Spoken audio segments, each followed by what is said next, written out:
오늘도 사랑하는 우리 성도들에게 하나님께서 주시는 은혜와 평강이 충만하시기를 축원합니다. 미국의 지미 핸드릭스는 자타가 공인하는 20세기 최고의 기타리스트입니다. 그는 왼손으로 기타 연주를 했는데 노래도 자기만의 창법으로 불러서 큰 인기를 끌었습니다. 그러나 그는 인기가 올라갈수록 마약에 취해 살았고 문란한 삶을 살았습니다. 그는 공연 중에 자기의 기타를 불에 태워버리는 기행을 일삼기도 했습니다. 로버트 맥기와 도널드 사프가 쓴 평안을 찾아서라는 책을 보면 그에 관한 일화가 나옵니다. 어느 날 지미 핸드릭스의 공연이 끝나자 관중들은 환호와 함께 뜨거운 칼채를 보냈습니다. 그런데 그가 무릎을 꿇은 채 전혀 움직임이 없자 청중들이 박수치는 것을 갑자기 뚝 그쳤습니다. 그때 지미 핸드릭스가 고요한 정적을 깨며 청중들을 향해 이렇게 말했습니다. 여기에 누구 참된 평안을 아는 사람이 있습니까? 그런 사람이 있으면 제가 무대 뒤에서 만나고 싶습니다. 그러나 그 많은 청중 가운데 아무도 그 초청에 응한 사람이 없었습니다. 그 후 며칠 뒤에 그가 약물 과용으로 세상을 떠났는데 그의 나이가 불과 27세였습니다. 명예와 인기와 돈과 여자를 다 가졌지만 마음속에 평안이 없으니까 그는 한순간에 무너져버리고 말았던 것입니다. 여러분, 오늘 여러분은 평안하십니까? 걱정과 불안과 두려움이 없이 늘 평안을 누리고 살아가십니까? 몇 년 전 독일의 함부르크 대학에서 이런 설문조사를 한 적이 있습니다. 당신은 삶에 대해서 어떤 느낌을 갖고 계십니까? 이 질문에 대한 응답자의 60%가 이렇게 응답했습니다. 나는 삶에 대해서 늘 공포를 느낍니다. 항상 두려움을 느낍니다. 유럽에서 가장 잘 사는 나라요, 유럽을 선도하는 나라인 독일 사람들의 현주소가 이렇습니다. 오늘이 두렵고 불투명한 미래가 두렵다는 것입니다. 그러나 여러분, 이러한 현상이 어디 독일뿐이겠습니까? 어쩌면 이것이 현대인들의 또 다른 얼굴인지도 모릅니다. 겉으로 보기에는 멀쩡한데 오늘 또 많은 사람들이 삶에 대한 두려움에서 벗어나질 못하고 있습니다. 그래서 얼굴에 기쁨이 없습니다. 감사가 없습니다. 즐거움이 없습니다. 미래에 대한 공포를 떨쳐버리지 못합니다. 다가오는 내일에 대한 자신이 없고 그로 인해 모든 것이 불안하기만 합니다. 이렇게 불안하고 두려우니까 자꾸 점쟁이를 찾아가고 무당을 찾아가서 묻습니다. 제 앞날이 어떻게 되겠습니까? 그리고는 마치 고양이 앞에 쥐처럼 가슴을 졸이며 점쟁이들의 말을 기다립니다. 실제로 어떤 건축업자는 지금도 공사를 맡을 때마다 점쟁이를 찾아가 묻는다고 합니다. 제가 공사를 맡을까요? 맡지 말까요? 얼마나 불쌍한 인생입니까? 내일에 대한 공포 때문에 자신의 앞날도 모르는 점쟁이에게 인생을 의뢰하고 있습니다. 어디 이런 사람만 있습니까? 금배지를 자랑하는 국회의원도 점쟁이를 찾아가서 묻습니다. 제가 이번에 출마하면 당선이 되겠습니까? 안 되겠습니까? 그때 점쟁이가 속으로 부르는 노래가 있죠. 네가 나를 모르는데 내가 넌들을 알겠느냐. 이게 점쟁이들의 18번 노래입니다. 그러면서도 먹고 살아야 하니까 점쟁이가 농간을 부리죠. 이번에 어렵지만 내가 써주는 부적을 몸에 지니고 다니면 틀림없이 당선될 것입니다. 그 말에 넘어가서 비싼 돈 주고 부적을 사서 지니고 다니다가 낙동강 오리알처럼 나가 떨어집니다. 공부 못하고 수준이 낮은 사람만 점쟁이를 찾아가는 게 아닙니다. 오히려 배웠다고 하는 사람들이 더 점쟁이를 찾아갑니다. 그런데 믿는 사람들도 종종 점쟁이를 찾아가는데 문제가 있습니다. 집사가 점쟁이를 찾아가서 선생님 올해 제 운세가 어떻게 되겠습니까? 하고 묻습니다. 권사가 점쟁이를 찾아가서 우리 아들이 결혼하려고 하는데 그 여자와 궁합이 맞습니까? 안 맞습니까? 하고 묻습니다. 우리 교회는 이런 분이 없는데 여기 다리 건너 저 윗동네에 가면 몇 명씩 있다고 합니다. 여러분, 이게 말이 됩니까? 마귀는 불안한 인생들을 끊임없이 미혹합니다. 쉴 새 없이 흔들어 놓습니다. 사람들을 실족하게 만들고 비참하게 만들고 어둠의 길로 이끌어가고 쉴 새 없이 비극을 낳게 만듭니다. 얼마 전에 부산에서 한 남자가 생면부지의 젊은 여자를 돌려차기로 폭행을 해서 영구장애를 입힌 사건이 있었습니다. 젊은 여자는 소위 말하는 묻지마 폭행 사건의 희생자가 된 것입니다. 그런데 우리 사회에 묻지마 폭행 사건만 있는 것이 아닙니다. 하루가 멀다 하고 일어나는 음주운전 사망사고는 우리 사회에 큰 실망감을 가져다 주고 있죠. 며칠 전에는 한 남자가 음주운전을 하다가 횡단보도를 건너는 20대 젊은 여자를 치어 죽이고 뺑소니 친 적이 있고, 그 전에는 6살 먹은 어린아이가 음주운전자의 차에 치여서 세상을 떠났습니다. 눈만 뜨면 이런 뉴스가 나오니까 뉴스를 보기가 두려울 정도입니다. 저는 다른 것은 몰라도 음주운전만큼은 강하게 처벌해야 한다고 생각합니다.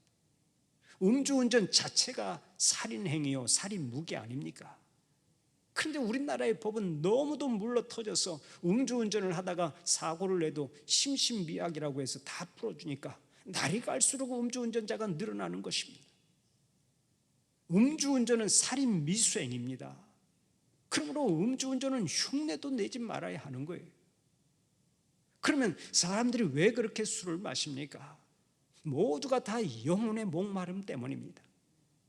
마음에 평안이 없는 것이 원인입니다. 현실이 답답하고 미래가 불안해서 술을 마시지 않고는 견딜 수가 없다는 것입니다. 돈만 많이 가지고 있으면 평안할 줄 알았는데 그렇지 못합니다. 인기만 높아지면 평안할 줄 알았는데 그렇지 못합니다.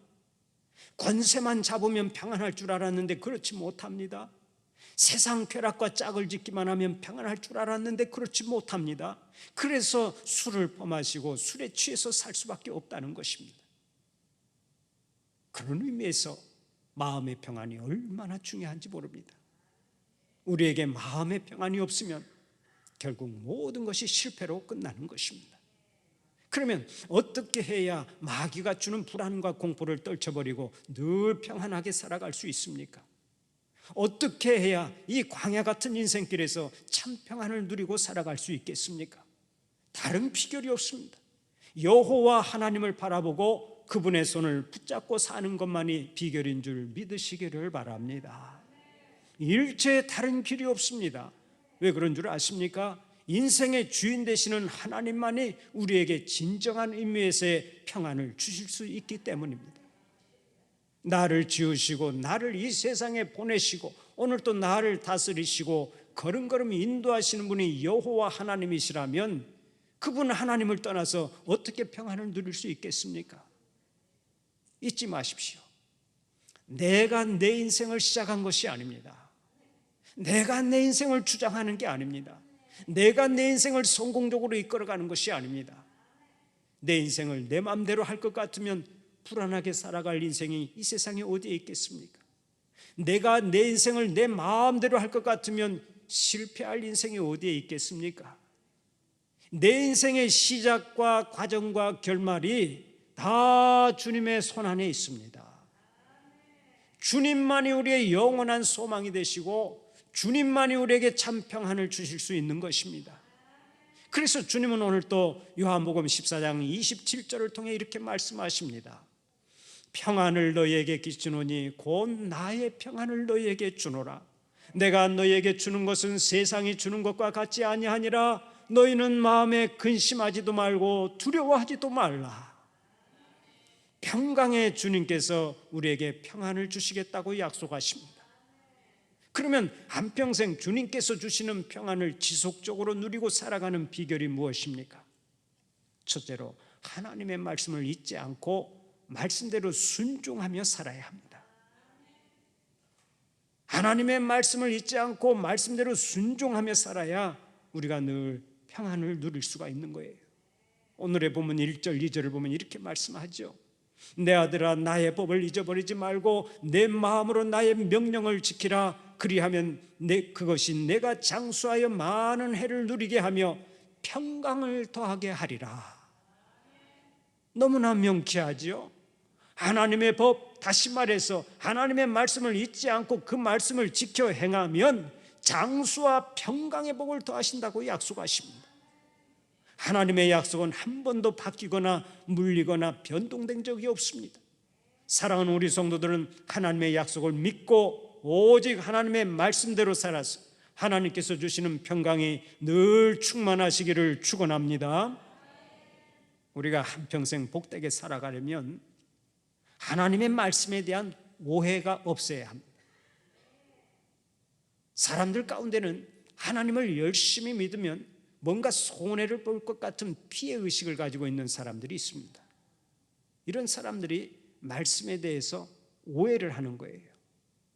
그래서 자녀들에게도 이렇게 말합니다. 얘야, 예수를 믿어도 적당히 믿어야지 그렇게 열심히 믿으면 안 돼. 교회도 주일날 한 번만 나가면 되지. 뭐 때문에 그렇게 여러 번 나가는 거야? 그리고 너 그렇게 헌금을 많이 하면 어떻게 살려고 그래? 모든 것을 적당히 해야 좋은 거야.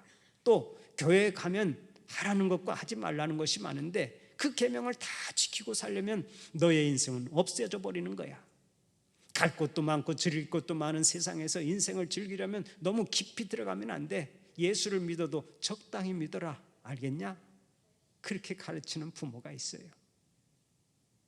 여러분, 이런 말이 옳은 얘기입니까? 이런 생각들이 하나님께서 주시는 생각입니까? 그렇지 않습니다. 그런 생각은 사탄이 주는 생각인 것입니다. 하나님께서는 하나님을 전심으로 믿으라고 말씀하셨습니다. 마음과 뜻과 정성을 다해 하나님을 사랑하라고 하셨습니다. 하나님의 말씀은 절대 순종하라고 명령하셨습니다. 99%만 순종하고 1%는 불순종해도 괜찮다, 그렇게 말씀하시지 않았습니다. 하나님의 말씀에 순종하려면 100% 순종하라고 말씀하셨습니다. 그것이 진정한 순종이고 그것이 복받는 비결이고 그것이 평강을 누리는 비결이 되기 때문입니다. 예를 하나 들어보겠습니다. 한 남자가 자기 아내를 사랑합니다.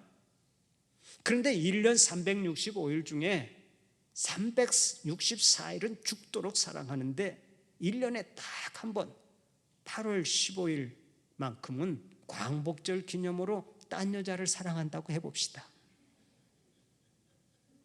그러면 그 남자가 자기 아내를 온전히 사랑한다고 할 수 있습니까? 그것은 사랑이 아닙니다. 1년이 아니라 평생에 걸쳐서 딱 한 번의 일탈이라고 해도 바람을 피우면 그것은 사랑이 아닙니다. 완전히 배신입니다. 배신 중에 그런 배신이 없는 것입니다. 제 말이 맞으면 고개라도 한번 끄덕여 보세요. 제 말이 맞지요? 그리고 사랑의 서약을 깨고 바람을 피우면 그것이 행복을 가져다 주고 평강을 가져다 주는 게 아닙니다. 한눈 팔기 시작하면서부터 불행이 찾아오고 불안이 찾아오고 두려움이 찾아오고 지옥의 문이 활짝 열리는 거예요. 그러므로 사랑에 대한 오해나 자유에 대한 오해가 있어서는 안 됩니다. 마찬가지입니다. 하나님의 말씀에 순종하며 사는 것도 절대로 오해를 하면 안 됩니다. 하나님의 말씀에 순종하려면 말씀에 100% 순종하고 살아야지, 기분에 따라 달라지고 환경에 따라 달라지면 안 되는 것입니다. 왜 그렇습니까? 하나님께서는 우리에게 복을 주시기 위해서 말씀에 순종하라고 명령하시기 때문에 그렇습니다. 우리를 힘들게 하고 억압하고 고통을 주려고 계명을 주신 것이 아닙니다. 우리가 평안한 가운데서 행복하게 살아가라고 말씀에 절대 순종하라고 명령하시는 것입니다. 여러분의 생각을 분명하게 정립하고 살아가시기를 바랍니다. 구약성경 신명기 10장 12절 13절을 보면 오늘 또 이렇게 말씀하십니다. 이스라엘아, 네 하나님 여호와께서 내게 요구하시는 것이 무엇이냐? 곧 네 하나님 여호와를 경외하여 그의 모든 도를 행하고 그를 사랑하며 마음을 다하고 뜻을 다하여 내 하나님 여호와를 섬기고 내가 오늘 내 행복을 위하여 내게 명하는 여호와의 명령과 규례를 지킬 것이 아니냐. 사랑하는 자녀들아, 너의 행복을 위하여 여호와의 명령과 규례를 지켜라 하고 말씀하시죠. 하나님의 말씀에 순종하면 하나님께서는 사람들이 알지 못하는 기쁨과 즐거움과 행복과 당당함과 평강으로 보상해 주시는 것입니다. 특별히 오늘의 본문 2절을 보면 평강을 더하게 하시리라 하고 약속하시는데, 평강은 히브리어로 샬롬이라고 말합니다. 여기서 샬롬의 동사형인 샬람은 부족함이 없다, 만족하다라는 뜻을 가지고 있습니다.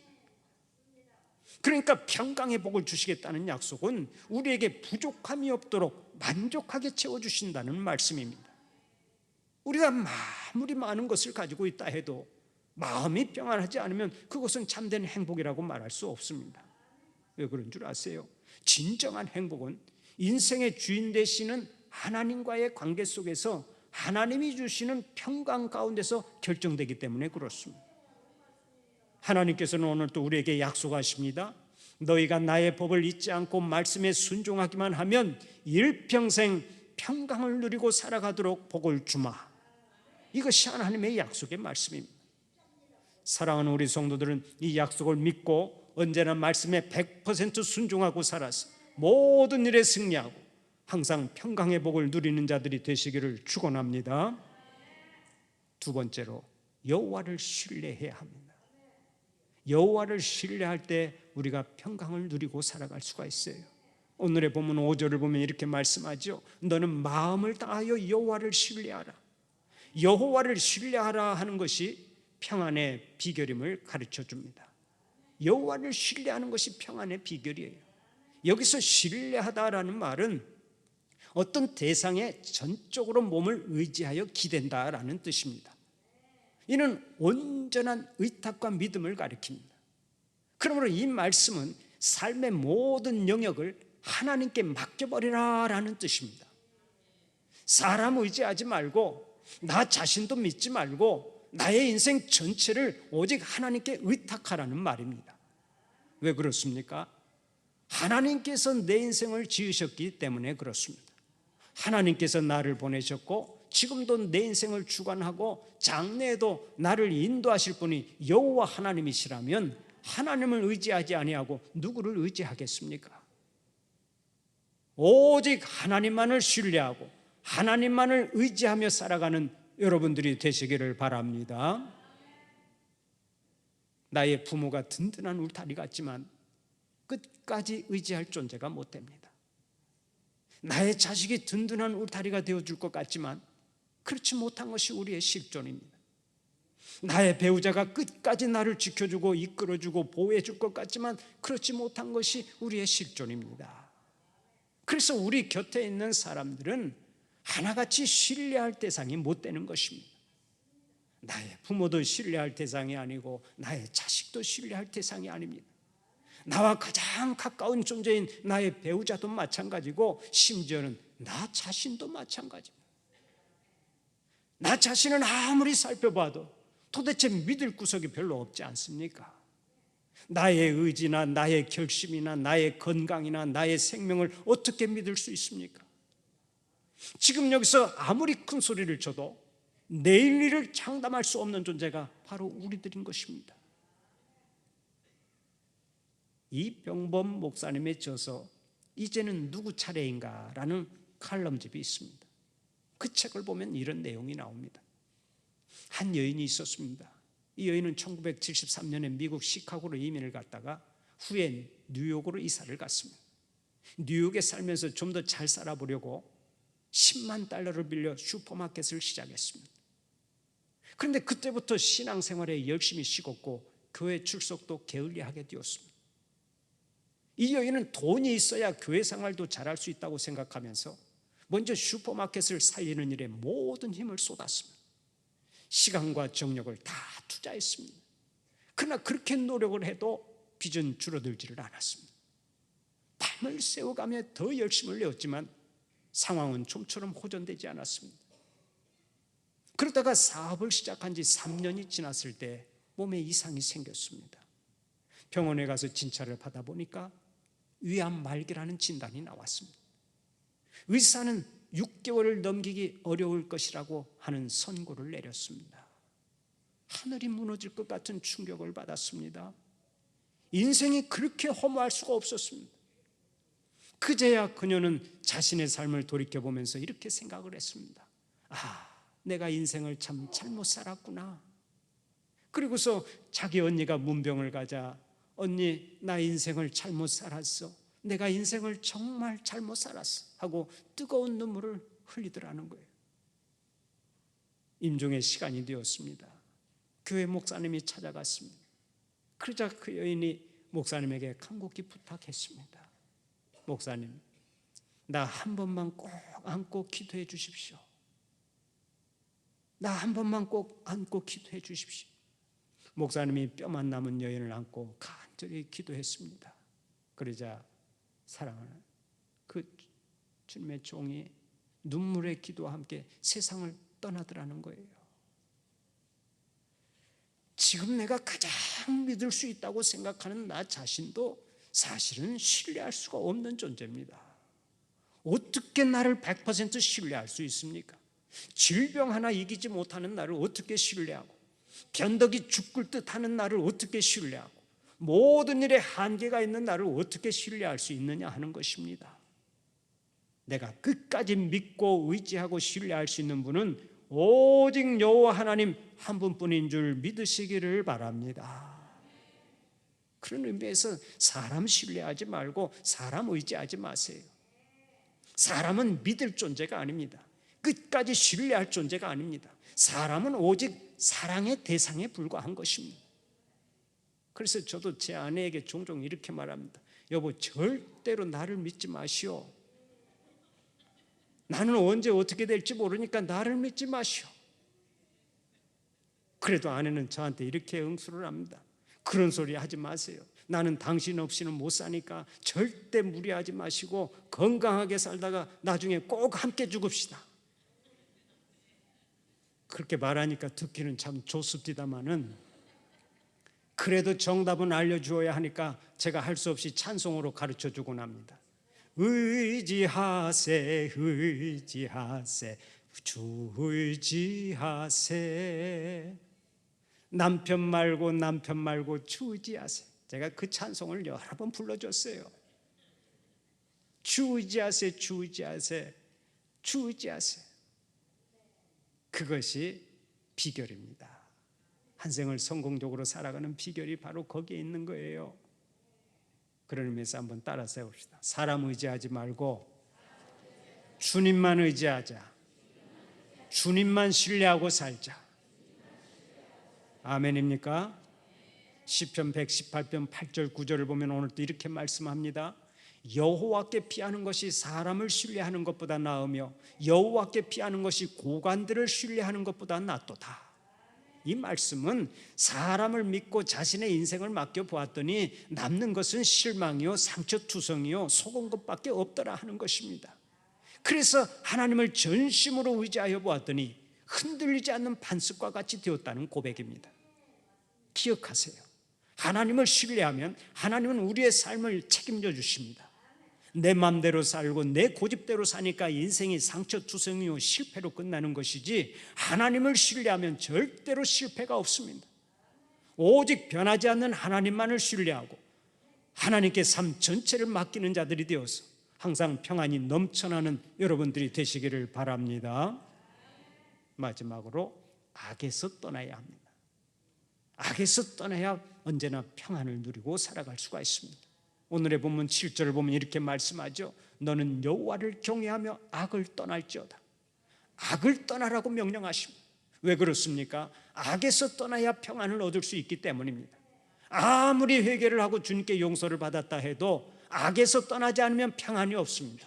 자꾸 죄 짓고 살면 평안이 없습니다. 그러니까 악에서 완전히 떠나서 살아야 우리가 언제나 평강을 누릴 수 있는 거예요. 서울의 달동네에서 있었던 일합니다. 허구한 날 술에 취해서 살던 한 남자가 회개하고 교회에 등록했습니다. 새로운 삶을 살게 되었습니다. 그러나 그 생활이 길게 가지 못했습니다. 1년도 채 되지 않아서 또다시 술을 퍼마시기 시작했습니다. 저는 술 마시는 사람을 술 마신다고 하지 않고 퍼마신다고 얘기하는데요, 술을 퍼마시기 시작을 했어요. 그때부터 그는 마음의 평안을 잃어버렸어요. 마음의 평안을 얻기 위해서 술을 마셨는데 오히려 평안을 잃어버리고 삶은 점점 더 망가지기 시작했습니다. 이전보다 형편이 더 추악해졌습니다. 나중에는 술을 퍼마시고 성전 지붕에 올라가서까지 고래고래 소리를 지르며 행패를 부렸는데 어느 날 밤에는 지붕에 올라가서 이렇게 소리를 치더랍니다. 하나님이 계시면 한번 내려와 보십시오. 그래서 하나님과 우리 교회 담임 목사님과 그리고 나와 함께 삼자회담 한번 해봅시다. 술 먹으면 무슨 말을 못합니까? 그렇게 고래고래 소리를 지르면서 동네 사람들을 다 깨워 놓으니까 할 수 없이 목사님이 나와서 사다리를 놓고 그 남자 성도를 지붕에서 끌어내렸는데, 술을 잔뜩 먹은 이 남자가 사다리를 다루고 이렇게 거꾸로 내려오다가 먹은 것을 그냥 왁 토해내는 바람에 밑에 있던 목사님이 오물로 세례를 받고 말았습니다. 냄새가 어찌나 지독하든지 며칠 동안은 아무리 씻어내도 그 냄새가 가시지 않았다는 얘기가 있습니다. 죄를 움켜쥐고서 안 놓으려고 발버둥 치는 사람에게 성령님은 역사하시지 않습니다. 악을 완전히 떠나지 않으면 평강의 영이신 성령님이 함께 하시지 않습니다. 그래서 평안을 누릴 수가 없는 거예요. 아무리 애를 쓰고 노력해도 우리 스스로의 힘으로는 하늘의 평안을 누릴 수가 없습니다. 그러므로 평안을 원하는 자는 모든 죄악을 버리고 오직 성령 충만하여서 성령님의 인도하심을 받아야 하는 것입니다. 성령님을 마음 한가운데 모시고 그분의 뜻대로 살아가야 돼요. 그러면 성령님을 어떻게 나의 심령 가운데 온전히 모시고 살 수 있습니까? 육신의 소욕을 땅에 내려놓고 오직 성령님께서 친히 나를 통치하시도록 내 인생의 주권을 전부 다 성령님께 내어 주어야 하는 것입니다. 그래야만 성령님께서 주시는 평안을 온전히 누리게 될 줄 믿으시기를 바랍니다. 우리는 불안한 이 세대를 믿을 수가 없습니다. 어떠한 정권도 그 어떤 사람도 그리고 나 자신의 경험까지도 믿을 수 있는 것은 단 하나도 없습니다. 오직 지금도 온 우주를 지배하시고 인간의 생사화복을 주관하시는 하나님만을 믿을 수 있습니다. 내가 사망의 음침한 골짜기를 다닐지라도 해를 받지 않도록 지켜주시고 날마다 의로운 길로 인도하시는 여호와 하나님만을 신뢰할 수 있습니다. 불안과 혼돈의 세상에서도 오직 하나님만을 신뢰하며 하나님의 말씀 따라 사는 자들이 되시고 죄악과는 일체 결별하고 살아서 우리 하나님이 예비하신 평안이 항상 차고 넘쳐나시기를 간절히 축원합니다. 기도하시겠습니다. 하나님 감사합니다. 험악한 인생을 사는 저희들에게